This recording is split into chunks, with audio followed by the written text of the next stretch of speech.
Welcome to GK Quest. Today we explore the French Revolution of 1789, the great uprising that ended monarchy in France and gave birth to modern democracy. Its slogan, liberty, equality, and fraternity, still inspires the world today. France before the Revolution. Before 1789, France was ruled by King Louis XVI, an absolute monarch. Society was divided into three estates: the clergy, the nobles, and the common people, the third estate. Only the third estate paid taxes, even though they were the poorest and largest group. Problems in France. By the late 18th century, France was in deep crisis. Wars, royal luxury, and bad harvests emptied the treasury. The people faced high taxes, rising bread prices, and hunger. Anger spread. They wanted change, equality, and justice. The Estates General of 1789. In 1789, to raise more taxes, the king called a meeting of the Estates General. But the Third Estate demanded that every person's vote should count equally. When denied, they walked out and declared themselves the National Assembly, representing the people of France. The Tennis Court Oath. The National Assembly met in an indoor tennis court and took a historic oath. We will not disband until we have written a constitution for France.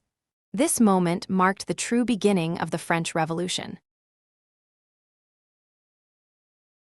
Storming of the Bastille. On 14 July 1789, angry Parisians attacked the Bastille prison, a symbol of the king's oppression. They freed prisoners and seized weapons.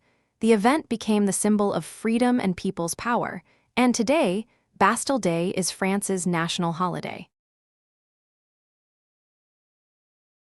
Abolition of feudalism. Peasants across France began attacking noble estates.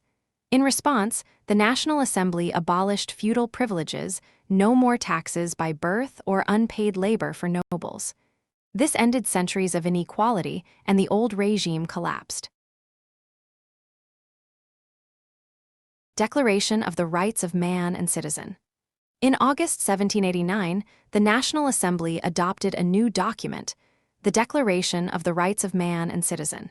It declared that all men are born free and equal and guaranteed freedom of speech, equality before law, and the right to property.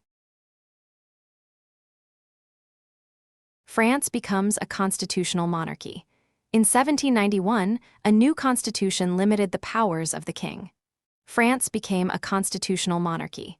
Power was divided among the legislative, executive, and judiciary. However, only wealthy men were allowed to vote. Women and the poor were still excluded. The Reign of Terror. In 1793, King Louis Roman XVI was executed. The Jacobins, led by Robespierre, took control. Anyone opposing the revolution was sent to the guillotine. Thousands died. This period is known as the Reign of Terror. The rise of Napoleon. After Robespierre's death, France was unstable. A new government called the Directory was formed, but it was weak. Then a young general, Napoleon Bonaparte, seized power in 1799. He brought stability and introduced new laws, the Napoleonic Code, which spread revolutionary ideals across Europe.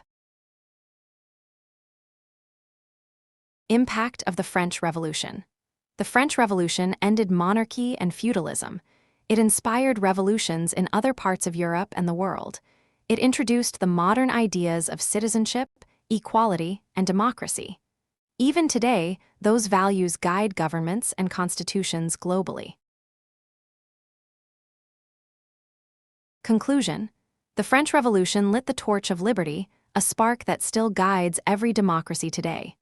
Thank you for watching GK Quest.